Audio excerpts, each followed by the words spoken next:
ஓய்வு பெற்ற ராணுவ அதிகாரி மேஜர் மதன்குமார் அவர்கள் நம்முடைய இணைந்திருக்கிறார். வணக்கம் மேஜர். அதாவது தொடர்ச்சியாக என்ன நடக்கிறது அப்படின்றத நீங்களும் கவனிச்சுட்டு வருவீங்க அப்படின்னு நினைக்கிறோம்.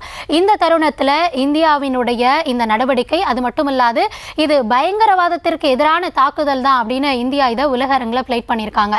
ஸோ இந்த ஒரு தருணத்தில் இந்தியாவின் இந்த நடவடிக்கை இந்த ஒரு கோணத்தை முதல்ல நம்ம எப்படி எடுத்துக்கொள்ளலாம், எப்படி பார்க்கலாம்?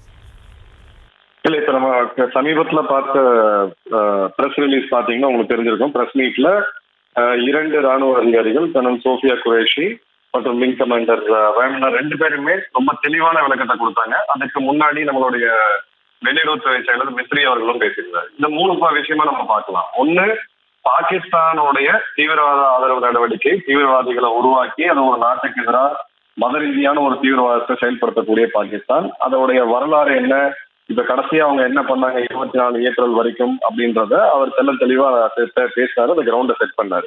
அதன் பிறகு வந்த 2 ராணுவ அதிகாரிகளுமே எந்த இடத்துல தாக்குதல் நடத்தப்பட்டுச்சு, அங்க எந்த தீவிரவாத அமைப்பு இருந்துச்சு, எத்தனை தீவிரவாதிகள் இருந்தார்கள், அவங்க எந்தெந்த மாதிரியான பயங்கரவாத நடவடிக்கைகளை இந்தியாவில் சம்பந்தப்பட்டிருக்காங்க, அதே மாதிரி எதை வைத்து அவங்க தாக்கப்பட்டாங்க அப்படின்ற வீடியோ ப்ரூஃபையும் நம்ம கொடுத்துருக்கோம். இதை விட தெளிவாக இஸ்ரேலோ இல்ல அமெரிக்கா போன்ற நாடுகளோ பல தீவிரவாத தடுப்பு நடவடிக்கையில ஈடுபடக்கூடிய இந்த நாடுகள் கூட இந்த அளவுக்கு துல்லியமான ஒரு பிரஸ் ரிலீஸை எந்த இடத்துலயுமே எந்த ஒரு டவுட்டுமே வராத அளவுக்கு அருமையா விளக்கி இருக்கிறாங்க.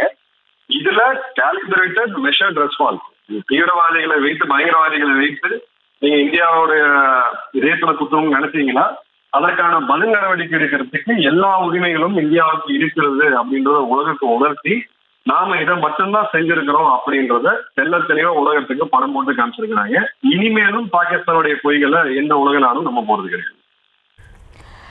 மேஜர்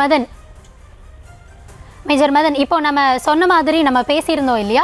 இப்போ நீங்கள் குறிப்பிட்ட மாதிரி இதுக்கு மேலே இந்த மாதிரியான ஒரு பயங்கரவாத நடவடிக்கை அப்படின்றது பாகிஸ்தான் அதில் கவனமாக இருக்கணும் அப்படின்ற பட்சத்தில் பாகிஸ்தான் தரப்புலேருந்து என்ன சொல்கிறாங்க அப்படின்னா, பதற்றத்தை தணிக்கிறதுக்கு நாங்கள் ரெடி, இந்தியா ரெடினா அப்படின்னு குறிப்பிட்டிருக்காங்க.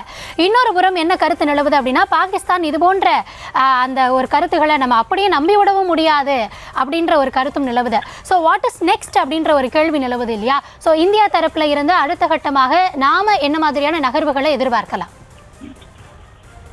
இல்ல, இந்தியாவை பொறுத்தவரை